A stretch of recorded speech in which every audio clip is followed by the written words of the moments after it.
तर नमस्कार शेतकरी मित्रांनो, कशा आहात तुम्ही? तर शेतकरी मित्रांनो, आज आपण तुरीचे लाहे बाजारभाव जाणून घेणार आहोत. तरी तुम्ही चॅनलवरती जर पहिल्यांदा आला असाल तर चॅनलला सबस्क्राईब करून घ्या, जेणेकरून तुम्हाला अशाच प्रकारची बाजारभावाशी रिलेटेड व्हिडिओज बघायला मिळतील. आणि सोबतच हा व्हिडिओ तुमच्या मित्रांपर्यंत शेअर करा आणि लाईक करा. तर शेतकरी मित्रांनो, पहिली बाजार समिती आहे मालेगाव वाशिम, जिथे आवक 100 क्विंटलची झालेली आहे. कमीत कमी दर 9,800 रुपये, जास्तीत जास्त दर 10,100 रुपये व सर्वसाधारण दर 10,000 रुपये प्रति क्विंटल इतका मिळालेला आहे. तर शेतकरी मित्रांनो, पुढील बाजार समिती आहे लातूर, जिथे आवक 2319 क्विंटलची झालेली आहे.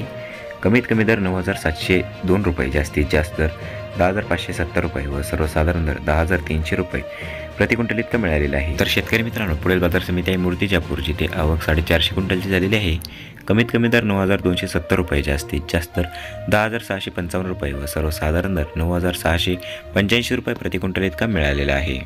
तर शेतकरी मित्रांनो, पुढील बाजार समिती आहे सिंधी, इथे आवक 47 क्विंटलची झालेली आहे.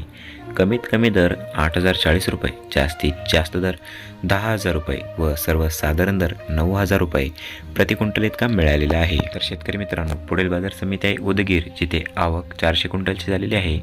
कमीत कमी दर 10,000 रुपये, जास्तीत जास्त दर 10,673 रुपये व सर्वसाधारण दर 10,336 रुपये प्रति क्विंटल इतका मिळालेला आहे. तर शेतकरी मित्रांनो, पुढील बाजार समिती आहे हिंगोली, जिथे आवक 49 क्विंटलची झालेली आहे. कमीत कमी दर 9,500 रुपये, जास्तीत जास्त दर 10,400 रुपये व सर्वसाधारण दर 9,950 रुपये मिळालेला आहे. तर शेतकरी मित्रांनो, हे होते आजचे लाईव्ह तुरीचे बाजारभाव. तर तुम्हाला हा व्हिडिओ कसा वाटला ते कमेंट करून नक्की सांगा. आणि चॅनलवरती जर तुम्ही पहिल्यांदा येत असाल तर चॅनलला सबस्क्राईब करून घ्या, जेणेकरून तुम्हाला अशाच प्रकारची शेतीविषयक आणि बाजारभावाविषयी माहिती बघायला मिळेल. आणि हा व्हिडिओ तुमच्या मित्रांपर्यंत शेअर करायला विसरू नका आणि व्हिडिओला लाईक करा. धन्यवाद.